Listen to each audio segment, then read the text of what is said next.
Bismillahirrahmanirrahim. Bismillahirrahmanirrahim.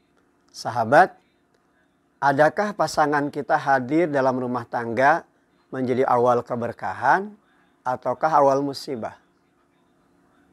Saat pasangan kita hadir, memberikan penguatan dalam kehidupan kita untuk makin meningkatkan gairah ibadah dan amal saleh, maka itulah bagian dari cermin keluarga rumah tangga yang berkah.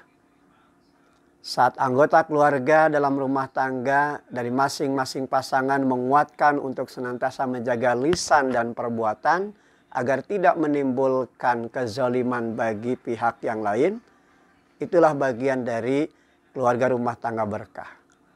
Maka pertahankan, rawat, jaga, dan pelihara rumah tangga seperti itu, karena itulah bagian dari langkah awal menuju kemuliaan.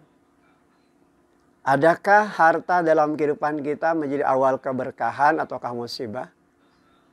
Maka pada saat harta hadir dalam kehidupan kita, makin meningkatkan gairah ibadah dalam amal soleh kita, makin tumbuh semangat untuk membangun empati pada sesama, dan menjadikan harta menjadi langkah awal bagi proses kemuliaan di akhirat. Itulah bagian dari harta yang penuh dengan keberkahan. Adakah anak-anak yang hadir dalam kehidupan keluarga rumah tangga kita adalah anak-anak yang menjadi awal keberkahan ataukah musibah? Maka semua tentu kembali kepada apa yang kita bangun.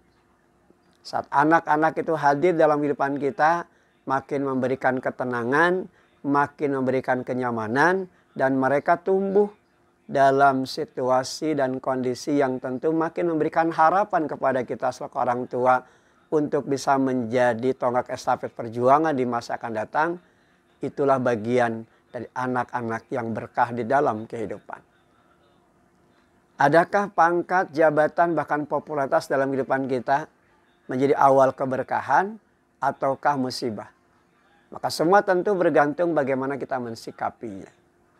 Ketika pangkat dan jabatan bahkan popularitas yang hadir dalam kehidupan kita, betul-betul kita niatkan dan betul-betul kita jadikan sebagai langkah awal untuk menghadirkan kemuliaan di sisi Allah Subhanahu wa taala, menyadarkan diri kita bahwa semua hal terkait dengan pangkat, jabatan, bahkan popularitas dalam kehidupan adalah bagian dari amanah atau titipan, dan kemudian kita jaga, kita rawat, kita pelihara untuk senantiasa membawa kita pada pondasi yang makin mulia.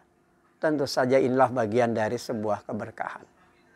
Maka apapun yang kita bangun dalam kehidupan kita tentu harus memberikan keberkahan dan jangan sampai menjadi awal musibah dalam kehidupan kita. Pasangan kita harus bisa menjadi qurrata ayun dalam kehidupan kita, menjadi penenang hati dalam kehidupan kita, dan tentu saja memberikan ketentraman di dalam kehidupan kita.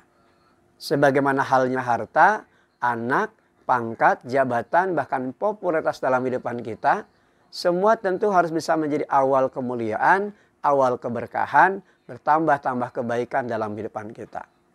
Maka untuk bisa menghadirkan keberkahan dari apa yang dibangun dalam kehidupan kita, lewat pasangan kita, lewat harta kita, lewat anak-anak kita, lewat pangkat, jabatan, dan apapun yang ada di dalamnya, maka bawalah itu semua sebagai sarana bagi kita untuk mencapai kemuliaan di akhirat. Ad-dunya majra'atul akhirah. Dunia itu harus menjadi ladang kehidupan akhirat yang memuliakan kita, bukan menghinakan kita. Yang memberikan kebahagiaan kepada kita, bukan kesedihan dalam kehidupan kita. Yang memberikan keuntungan dalam kehidupan kita, bukan kerugian. Namun tentu saja bahagia ataupun keberuntungan dan kemenangan itu bukan hanya bersifat temporal di dunia, tapi satu hal tentu saja dia bisa membawa kita pada kemuliaan di akhirat kelak nanti. Inilah bagian dari pola keseimbangan hidup dan inilah bagian dari perjuangan hidup yang harus ditempuh agar apapun yang dibangun dalam kehidupan kita senantiasa berada di dalam kemuliaan, ada dalam keberkahan. Walhamdulillahirabbil alamin. Alhamdulillah.